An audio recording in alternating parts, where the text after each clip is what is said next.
Make holiday gatherings more delicious at Whole Foods Market, whether you're the host or the guest who aims to impress. Save now on baking essentials from 365 by Whole Foods Market. Need some extra help? Pick up crowd-pleasing flatbreads that are ready to heat, or build a lovely charcuterie board with sales on specialty cheeses and meats. Holiday wines and beers are also on sale, starting at $7.99. Host the perfect holiday party with Whole Foods Market. Must be 21 plus. Please drink responsibly. You know, in most cities, patio season ends once winter starts, but not here in Portland. Even before the pandemic, our city was blessed with an abundance of bars and restaurants with heated patios, outdoor fire pits, and other amenities to make hanging out a year-round endeavor. So today on CityCast Portland, our producers John Notarianni and Giulia Fiaoni are here to help me talk through the city's best patios, warmest fire pits, and coziest indoor spots for winter drinking and dining. It's Wednesday, November 22nd. I'm Claudia Meza, and this is what Portland's talking about. Giulia, John, welcome. Thanks for hanging out with me today. Thanks, Claudia. Hey, thank you. You know, before we start talking cozy, I wanted to give a shout out to Kate, a listener of the show that suggested this topic. And I'm actually really excited to hear about everyone's picks because I also get stuck in that rainy winter cycle of not leaving my house, which can be conducive to bad mental health. Mm-hmm. Do you guys still hit the streets? Do you guys I try. party hard during the winter? What do you guys normally do when it gets rainy and cold outside? I live under blankets 90% of the time and then go out and trudge around in the snow. I'm actually really into snow hiking. I kind of love my crampons and I love getting out there when it's wintry out. But, you know, I also have got my picks of places to go to sort of feel warm and cozy and be out in the world as well. Totally. I try to see how long I can go without walking to get groceries. That's the game that I play in the wintertime. Giulia lives on canned soup. Yeah, exactly. And then I muster up the motivation to get out and check out some of these cozy spots. So I'm excited to get into it. Yeah. Well, let's start off with the big ticket item, which is what are the ultimate warm and cozy spots? I can jump in. I'm really excited about this spot I'm going to talk about, actually. They just opened up. It's called Dear Sandy. It's on 28th and Sandy, which is very close to my house. So naturally, I'm obsessed with it. The decor is warm in there. It feels like a mix between grandma's house and a swanky underground speakeasy. So there's almost a little bit for everybody. But during the daytime, the coffee is made really well. The barista there is just killer. And they have amazing cocktails and mocktails that are super adventurous and creative. With really tasty local food items as well. Yeah, classy grandma decor just screams brothel to me. Just like old school saloon brothel. Do you know what I mean? It's funny that you mentioned that because their bathrooms have old Playboy magazines on the walls, which I kind of love. I feel like it's turning into a subtle unofficial lesbian bar, which I am not opposed to or upset about. So I'm rooting for this place. What about you, John? So I'm going to go in two different directions with this. I'm going to go super highbrow and super lowbrow. If you really want to get down to the point, the coziest spot is the Multnomah Whiskey Library. Oh, yeah. Hands down. It is stupidly expensive. It costs $25 to even get in the door, and that's before you start buying the most expensive whiskeys that you've ever seen in your life. But no, you can get them for free. You just have to wait in line. Yeah, $25 is a reservation. It's good to know. You're going to be spending some money, and you're going to feel like a rich old white man, and you're going to sit in a leather chair in front of a fireplace and drink a scotch that costs you $40 and super cozy. I do it maybe once a year, but it's good. On the complete opposite end of the spectrum, and people are going to probably think this is a crazy pick, but I stand by it, the Lay Low Tavern on Southeast Powell. Little dive bar, but they've got the portable fire places on the tables outside in the winter. And inside it's wood paneled. There's these red booths. It's kind of dark. It's a dive bar, but it just has this really not trying too hard, cozy vibe as well. And it's a surprisingly good spot. Nice. Those are excellent picks. The Multnomah Whiskey Library was also on my list of like, if no one mentions it, I'm going to throw it in there. But yeah, I've been there a handful of times and it's always just pleasant and wonderful. I feel like the danger there is you're looking at their menu, and again, there's like thousands of whiskeys on it, and you're like, well, all these whiskeys cost $70, so if I buy the $20 one, I'm being really frugal with myself. Yeah.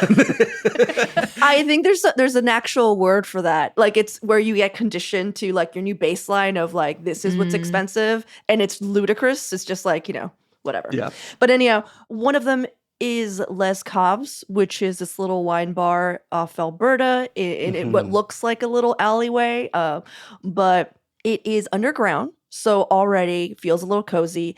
The walls actually, I don't know how they made this happen, but it actually does feel like you're in a little cave, and you can reserve this little candlelit table and this little like nook that is inside the wall, if that makes sense. I've never done it, but I always see people in there and I'm always a little jealous. Like, I'm like, I would like that to be me sometime. I've also been jealous of that, like the cave in the cave. Yeah. And it's like kind of like a little bit elevated, so you're almost on display. And they're like immediately like the main character of the entire, like you go in and you're just like, they're having a good time. We're peasants, Yeah. Again, speaking of price inflation, like not cheap glasses of wine. No, exactly. We'll just drink your swill down here. But anyhow, I really think people should go and you should maybe think about reserving that little portrait, area. It's very cute. But the other place I was going to mention, and John, you've worked here. And so Driftwood Room. There's just not, it's just, I mean, y'all, it's low lit. It's like, there's a little something sexy, something going on in there. Is the bar made out of leather? Like, I want to say the bar is made out of leather. Like, I just feel like there's just leather everywhere. Yeah, the like edge of the bar is, I mean, not the bar top itself. That would be unsanitary. But it is, but the edge is wrapped in like, there's like a leather wrap on it. Yeah, it's a great little spot. John, can you explain what you had to do in order to make a drink? Oh my gosh. I mean, it's so dark. There's no lights inside the refrigerators because, it's a dark room. If you were to open a refrigerator, it would be too bright. So we all had to carry pen lights with us. And if we wanted to get anything out of the refrigerator, we had to have our like little flashlight to get in there. Yeah, I wanted you to bring that up just because I wanted everyone to know like how hard everyone's working to keep the vibe solid at the Driftwood Room.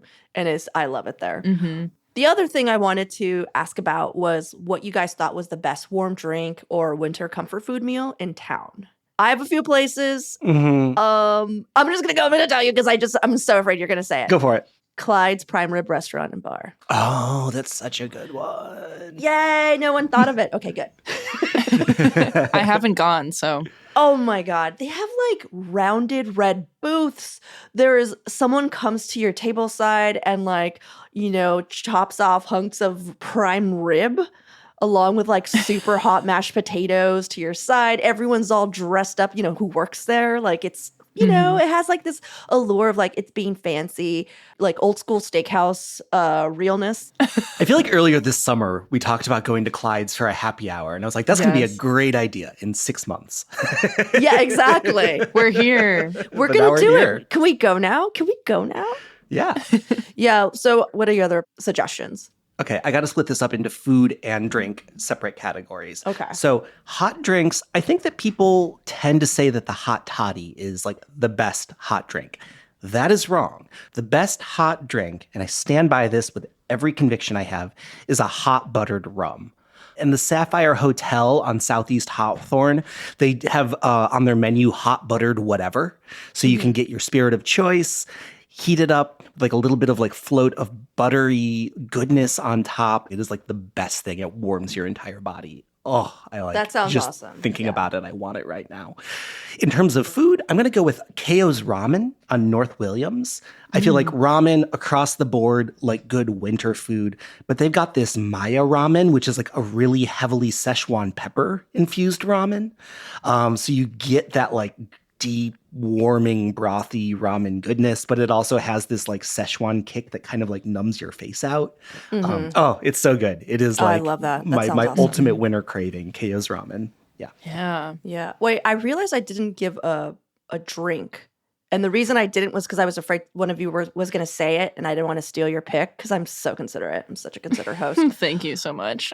What's your drink? I mean, if we don't say it, someone's going to email us and be like, how dare you? Spanish coffee, Huber's. You have to. Yeah. You have to go. You have to go. Undeniable. It's undeniable. And not only that, it's like the season for turkey. It's the season for like that kind of meal. And that is their specialty, is their turkey dinner.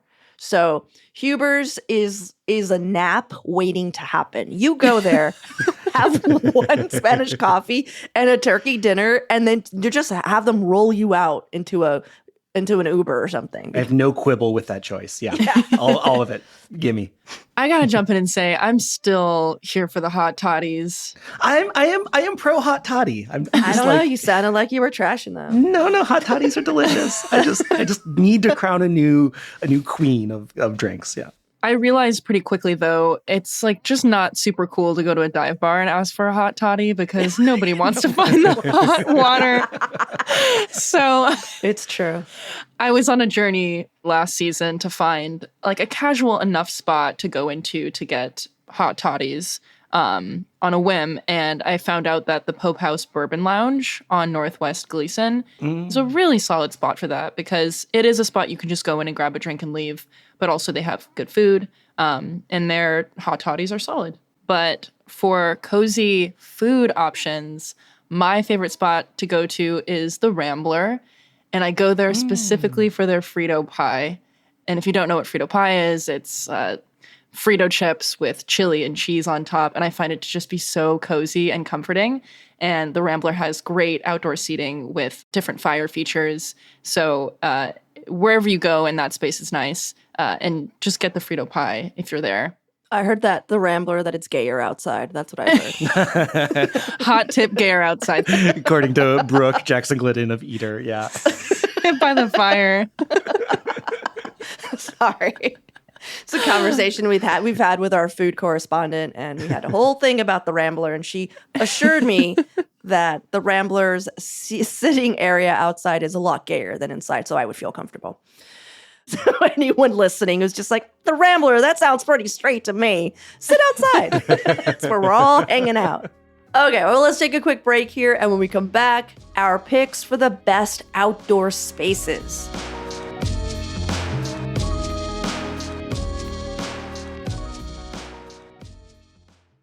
Make holiday gatherings more delicious at Whole Foods Market, whether you're the host or the guest who aims to impress. Save now on baking essentials from 365 by Whole Foods Market. Need some extra help? Pick up crowd-pleasing flatbreads that are ready to heat, or build a lovely charcuterie board with sales on specialty cheeses and meats. Holiday wines and beers are also on sale, starting at $7.99. Host the perfect holiday party with Whole Foods Market.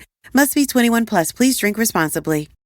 Maruchan superfans are everywhere. From the busy moms who want to deliver maximum flavor in a flash to dorm room diners who want to put some slurp in their step. There are a ton of copycats you could use. But if you want to bless your bowl, there's only one true Maruchan. Whether you choose instant lunch, ramen bowls, yakisoba, or restaurant quality gold, Maruchan is the only ramen worth obsessing over. Smiles for all. Maruchan. See what all the ramen hype is about at maruchan.com. Do you still hang outside at bars and restaurants in the winter, or do you hide indoors? Because there are some nice select heated patios, but I feel like if you're not directly under the lamp, you're just like, like one part of you is very warm, like your head and your hands are frozen. So I don't know, like how do you guys deal with this? Oh, I'm a big outdoor patio person. Oh, yeah? Like, I'll even go unheated outdoor patio in certain circumstances. No. How dare you? How dare I'm sorry, that was guttural, John. I mean, honestly, where it comes from was I was a cigarette smoker for many years. So like I always had an eye for the places that had a patio. But like, oh yeah, I'll be out there. I'm ready to brave the elements. You're a Midwest baby. You love playing in the snow. Yeah. You love smoking outside. Like you are weathered. You're like a stronger person than we are. I was born and raised in the desert. Yeah. Well, then it gets to be like 80 degrees, and I'm like, I'm too hot. Well, same. I'm a baby anywhere. Like I need it to be 70 degrees and not humid. Okay, so which bars have the best outdoor patios then? Okay, so people are going to think that I'm crazy for saying this.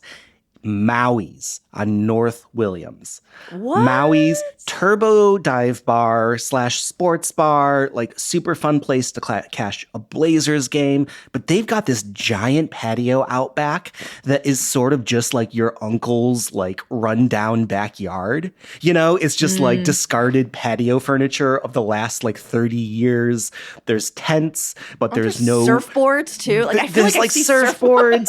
There's no heat, and the reason that it's there is because they used to have like a wooden covered patio as well, but several years ago it nearly burnt the restaurant down because somebody like there was like a cigarette fire on this patio.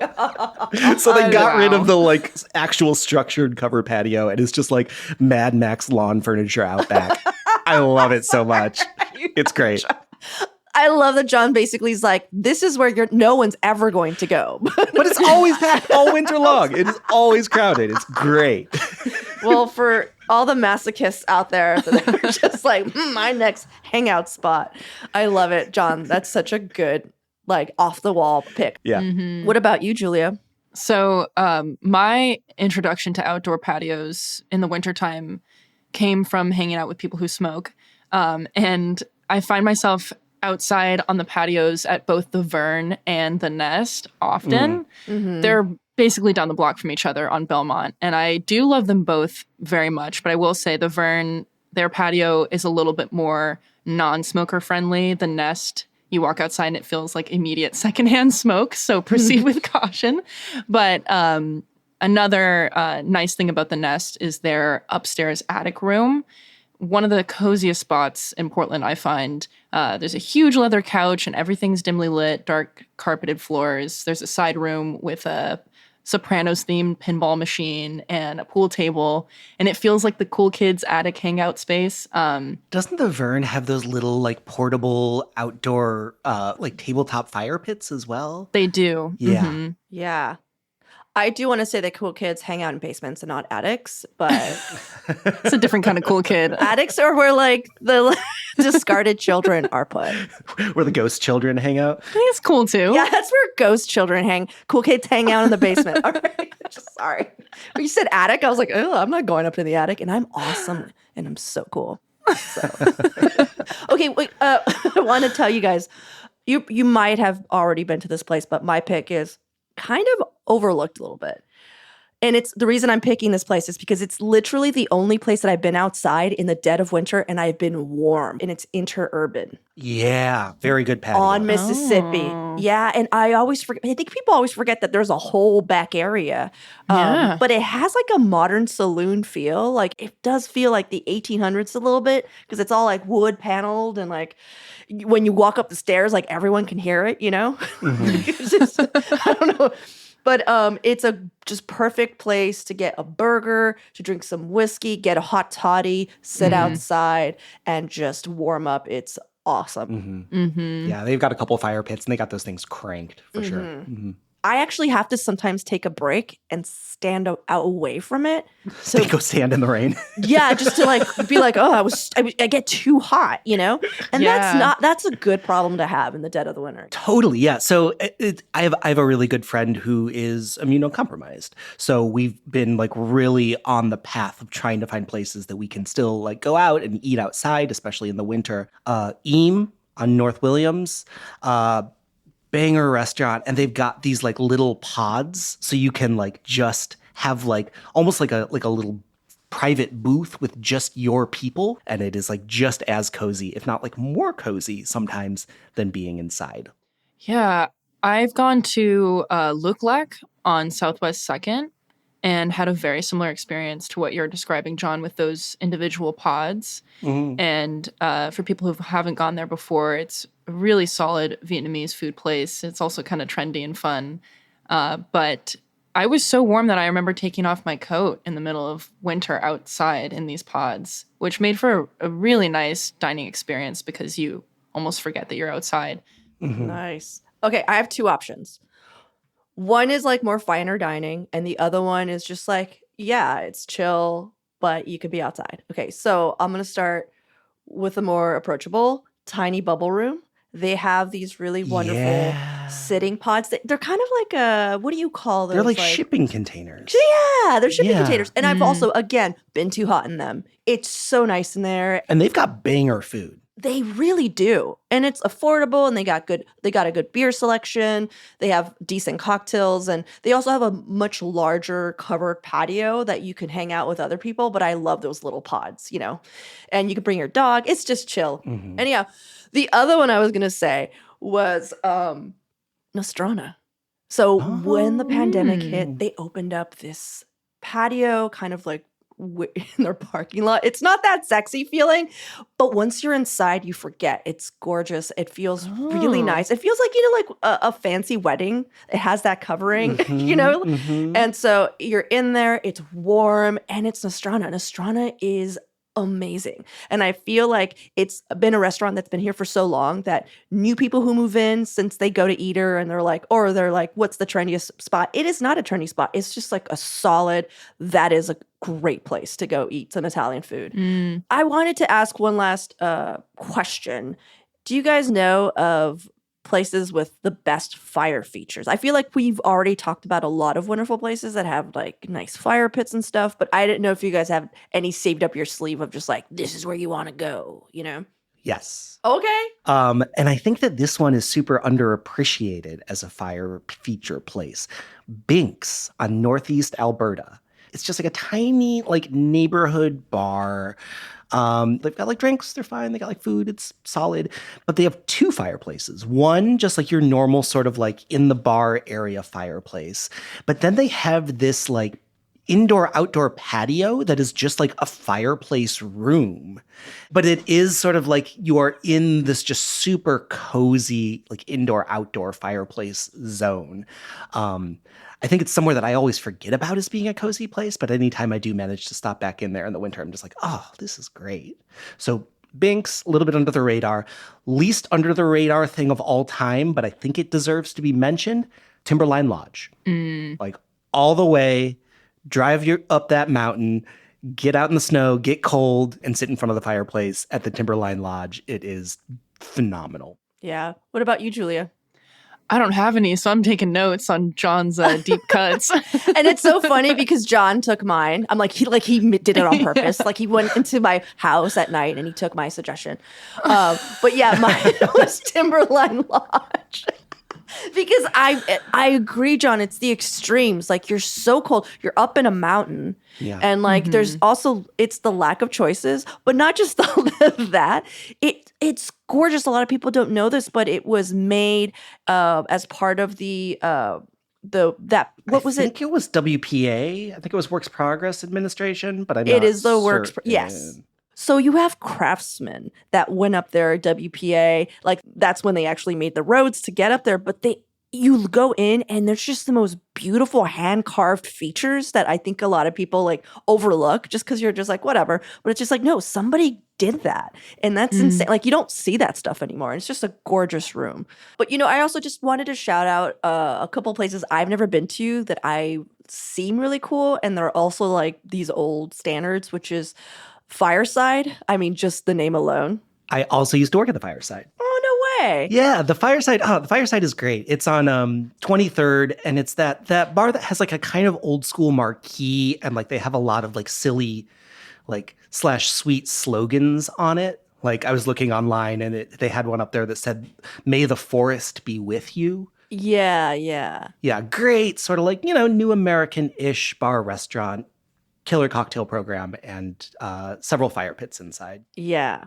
I looked at the pictures and I was like, I want to go there. And I realized that I always get the Fireside confused with Ringside Steakhouse, which is like this old school steakhouse. And I don't know what it is about those two, but I get them confused. And now I want to go to each of them so I can like sort them out in my head. And I've heard that they both have like really nice fireplaces and they're cozy and the food is just very much like warm winter offerings, like what you want to be eating when it's cold out. Julia, you got me going on, what was it, Dear Sandy? Yes. Yeah, I really want to check that place out now. That sounds awesome. Yeah, highly, highly recommend it. I don't know, checks all my boxes. When you walk in, it's a place that feels like a warm hug, and you always end up staying longer than you intend to because everyone's super kind. Mm-hmm. I am curious now, though, to ask the both of you, have either of you been to the Knockback? I've heard it's on Northeast Alberta. That place has a killer outdoor patio. John, tell us about it, because I was recommended that spot this week. Yeah, the Knockback is great. I mean, I haven't been there in several years. I haven't been there since before the pandemic, but I used to go in there. I remember they had like a really great slider menu at one point, and they also have like a good indoor-outdoor space with like some heat lamps and a fire pit, just a good sort of neighborhood bar, like Maui's backyard patio, but with like some amenities like heat, Oh, that's great. Really, really great. I feel like Maui's is the place where they're still playing lawn darts. You know what I mean? That game that they like outlawed and banned, but not if you go to Maui's, man. It's just like heads rusty like fences all over the place. I got tetanus at Maui's. It's a tattoo you can get on your way out. Well, you guys, thanks so much. I hope that everyone listening got some cool ideas for new places to check out this winter. Yeah, we gotta keep each other's spirits up. It gets dark. It gets dark and cold. Yeah. Yeah, this is fun. I'm excited about this list too. Thanks, Claudia. Yeah, thanks, Claudia. And now for your microdose of news. The commercial Dungeness crab fishing season in Oregon, California, and Washington has been postponed until at least December 16th, a 15-day delay. Now, according to recent spot testing, officials have determined the crabs aren't yet producing enough meat to be mass harvested. And if you didn't know, Dungeness crabs are Oregon's most lucrative seafood. And sadly, the Willamette Week reports that pastrami powerhouse Kenny and Zook's is permanently closing its last deli. Open for well over a decade, its long-standing downtown location moved across the river last year, but owner and chef Ken Gordon says even with its new North Williams location, the customers never fully came back to their pre-pandemic levels. You have until November 26th to order one of their classic pastrami rice sandwiches, or my favorite, their chicken liver platter. It's actually pretty good, you guys. For even more local news and events, sign up for our daily newsletter, Hey Portland. We'll throw a link in the show notes.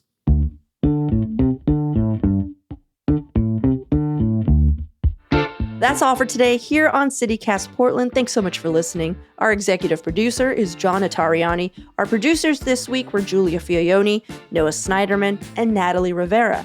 Our newsletter editors were Rachel Monahan and Adrian Gonzalez. Our host is me, Claudia Meza. Original music by Jenny Conley and Steven Drizos. Additional music by Epidemic Sound and All the Kimonos. We'll be taking the next few days off for the holiday, but we'll be back Monday morning with more from around the city. Until then, see you at Slim's.